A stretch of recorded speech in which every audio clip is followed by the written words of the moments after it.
I think there are 3 questions you need to ask. Is this intentional or exploratory? Intentional is certainly more concerning. Is this concentrated or not concentrated? Concentrated is absolutely more concerning. And then are these patients symptomatic or asymptomatic? And if symptomatic, obviously much more concerning. And these more concerning patients will need a GI consult for an endoscopy and close monitoring.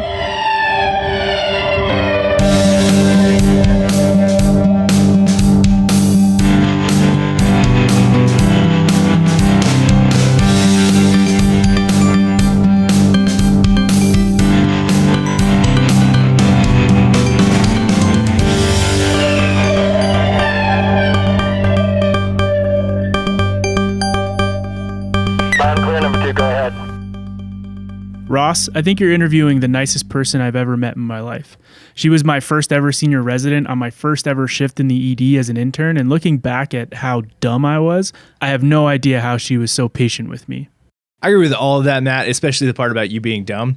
We were so lucky to have our guest today as our senior resident and now as an attending physician as she completes her extra training in the form of a fellowship in medical toxicology. And I'll just go ahead and let her introduce herself. I'm Alexa Camarena-Michel. I'm a current second-year medical toxicology fellow at Rocky Mountain Poison and Drug Safety. I completed my emergency medicine training at Denver Health Emergency Medicine Residency. Physician training is weird, but just to quickly summarize, Alexa finished EM residency and decided to further specialize into toxicology. Usually it's the smartest ER docs who go on to do toxicology because they are bored and need a lot more of a challenge, unlike the Neanderthals like me and Ross. Ross will be doing the interviewing, so let's let him get started. I'm really excited about this talk we're going to talk about today because I feel like this is a common call and a common concern for patients out there, and this is caustic ingestions. And sometimes these are accidental ingestions, usually in children, versus suicide attempts. But oftentimes we can look at the fluid that they ingested and have no idea what type of injury this may or may not cause. And so I think this is a great talk for us. Can you kind of lead us into this and talk about why this is important for our pre-hospital providers? The majority of caustic ingestions, as you said, will be in children under the age of 6. Many of these ingestions are just lick, sip, taste ingestions that are unlikely to lead to significant caustic injury.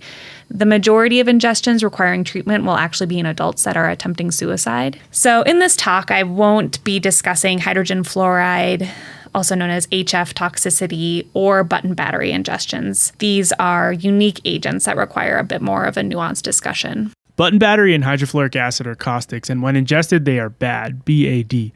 So bad they are given their own chapters and talks outside of the general caustics discussions. Here's what you need to know, though. Transport all button battery and HF ingestions. You should also transport all HF contact burns. Quickly, the ingestion of HF causes severe burns and then crazy electrolyte derangements. These are usually fatal.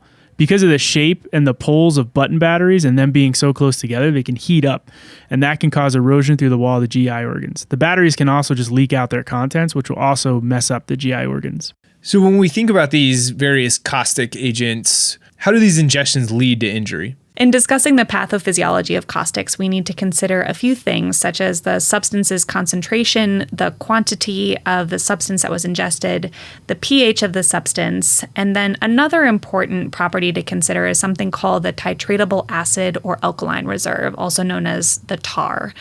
This is the volume of neutralizing substance that is required to bring the pH of a caustic substance to that of a normal esophagus.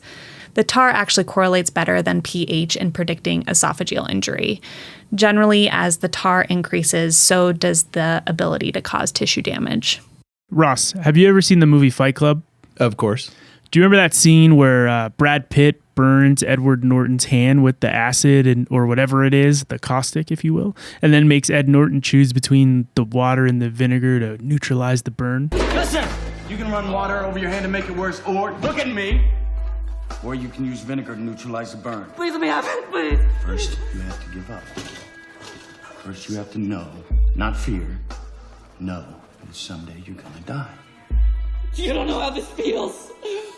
It's only after we've lost everything that we're free to do anything. Yeah, what's your point? Well, the vinegar in this case is the neutralizing substance, and the amount of the vinegar needed to stop the hand from burning by bringing it back to a normal pH is the TAR. Okay, so like 1 cup of vinegar versus 1 gallon of vinegar, and things that need 1 gallon of a neutralizing substance would be really, really bad. So how much quantity you need to neutralize a substance is the best predictor of how badly that substance will injure your body's tissue. Exactly. Okay.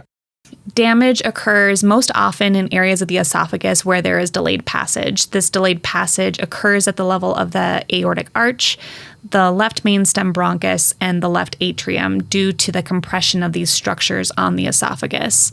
So as you can imagine, injuries to the esophagus at these levels can translate into injuries of these structures, which can also be very bad. And head over to the website at emspodcast.com to take a look at the show notes, where we'll actually have a picture of a barium swallow study that illustrates this very concept. So I think when we think about these liquid ingestions and caustic ingestions, we often think about them in alkalis versus acids.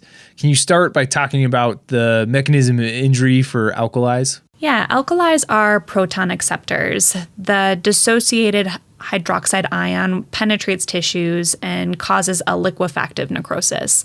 Alkalis, such as sodium hydroxide, also known as lye, will continue to penetrate the tissue until that hydroxide ion is neutralized by tissue. There are a couple of common household alkali items to mention aside from lye. So ammonia or ammonium hydroxide is found in toilet bowl cleaners, metal cleaners, glass cleaners, hair dyes, and wax removers. Common household ammonium hydroxide contains only 3 to 10% ammonium hydroxide, which is unlikely to produce significant mucosal injury. However, you can buy more concentrated forms or industrial forms that have 28% ammonium hydroxide or more, which can certainly cause injury. Sodium hypochlorite or bleach ingestion is also a very common exposure that we see. Ingestion of normal household bleach concentrations almost never cause significant mucosal injury. But again, ingestions of even small amounts of industrial strength concentrated solutions can absolutely cause devastating injury to the esophagus. There were a lot of big words there. I warned you that these toxicologists were super smart. You don't need to know what a proton acceptor is, but that's the basic science behind acid and base flow. What you should know is that bleach, lye, and ammonia are all alkali substances available in all homes that have the potential to do damage. What about acids? How are these affecting our esophagus? Acids are proton donors, so the hydrogen ions desiccate epithelial cells and they can produce an eschar, resulting in a coagulation necrosis. Hydrochloric acid and sulfuric acid are a couple of the acids that are found in common household products. Again, the more concentrated the solution, the more likely the patient will develop significant mucosal injury. Acids are also bad and available in the home, too. 2 recent big words worth explaining. Liquefactive necrosis, that's the type of tissue damage and death caused by those alkalis like bleach. Acids like hydrochloric acid can cause damage by causing coagulation necrosis. Both are bad, but if you had to pick, liquefactive is definitely worse. If you had to name the most concerning alkali ingestion or the most concerning acid ingestion for you, what would you say? I would say that any concentrated alkali solution or concentrated acid solution would be concerning to me. I tend to think of concentrated alkali solutions as being a bit more scary than concentrated acid solutions, but that might just be from an anecdotal experience. So the big take home here then sounds like often household products are much more dilute and less likely to cause injury. And really, if you see any sort of industrial products or online purchase products, you should be a little more concerned. So how are we going to treat these during transport on the ambulance or on scene?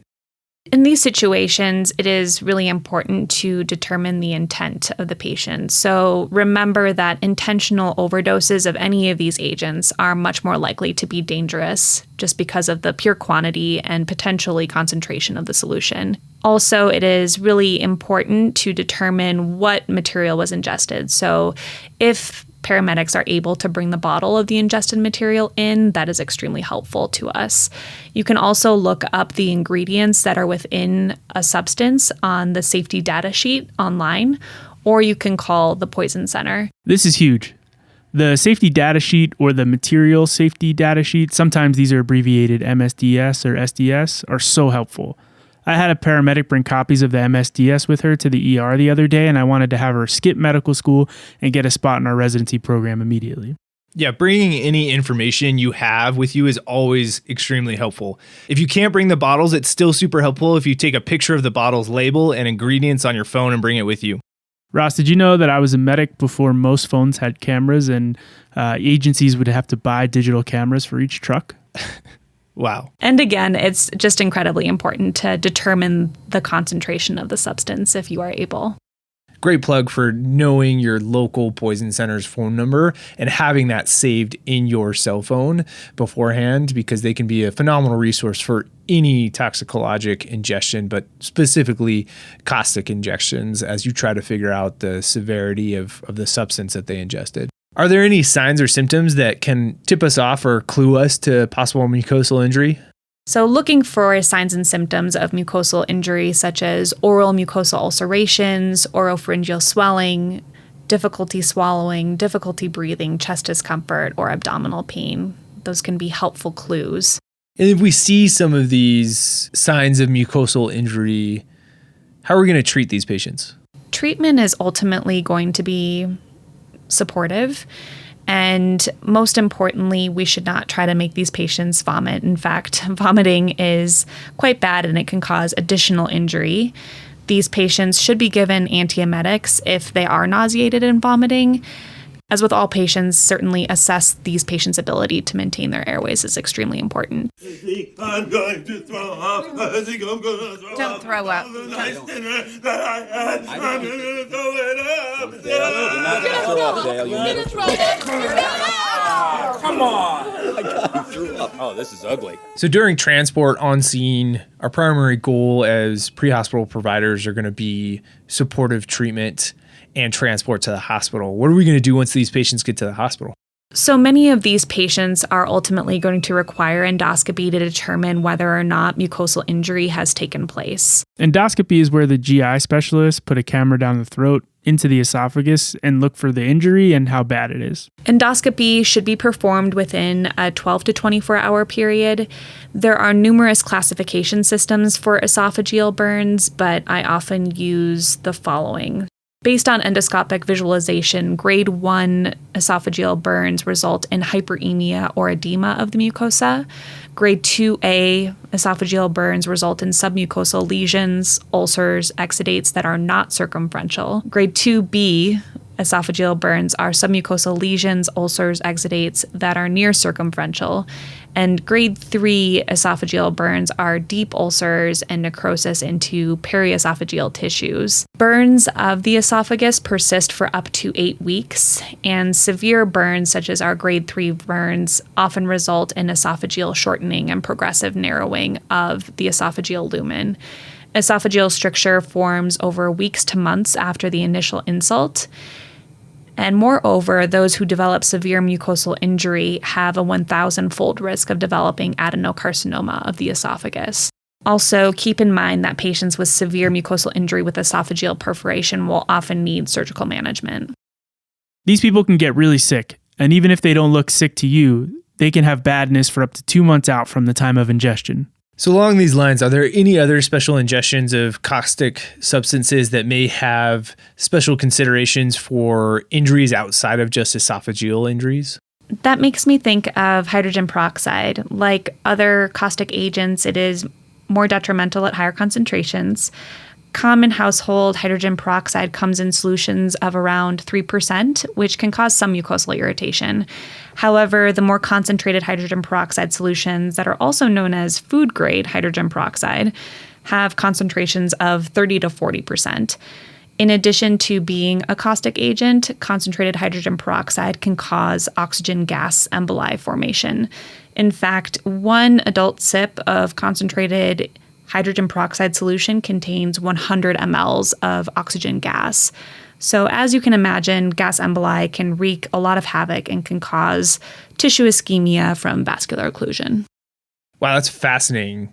How are these going to be treated in the hospital? So oftentimes these patients will be treated with hyperbaric therapy, and the idea behind this is that this compression therapy will allow for increased concentrations of oxygen to be dissolved in the blood and thereby reduce the chance of oxygen gas formation. And similar to other caustic ingestions, these patients may require a scope to look for esophageal injury. If these patients are in extremis, then we would recommend placing a right IJ central line and aspirating the air embolus while the patient is in Trendelenburg. I have never done that. Seems pretty cowboy. Yeah. That's fascinating. And to emphasize that, that's going to be a right internal jugular central line. So different from our normal external jugular or EJs that we do on the ambulance. All right, summarize all this information for us and take us home. So first and foremost, please do not hesitate to call your regional poison center for more guidance if it is needed. So ultimately, it is important to know whether these patients have an intentional or an exploratory ingestion. So if this is an intentional ingestion, then the patient will likely need a GI consult for scope and then also close monitoring. It is also important to know whether or not these patients ingested a concentrated or a not concentrated solution. If the patient ingested a concentrated solution, then they will need a GI consult for scope and close monitoring. And then it is also important to recognize whether or not a patient is symptomatic or asymptomatic. If a patient is symptomatic, then they will need GI consult for scope and close monitoring. Hey, you. Yeah, you. Ross is about to ask Alexa to break this down into an easy stepwise approach. This is super simple and an amazing summary. Pay attention. All right, can you break down a kind of simple approach to these patients for us?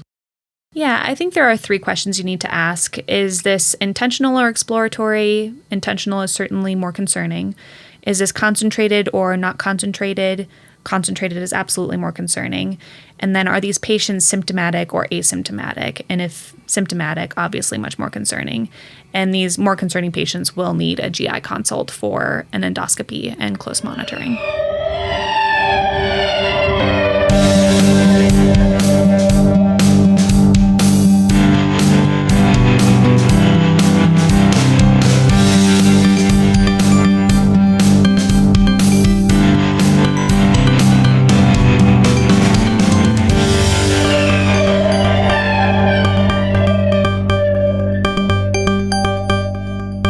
Clear, number 2, go ahead.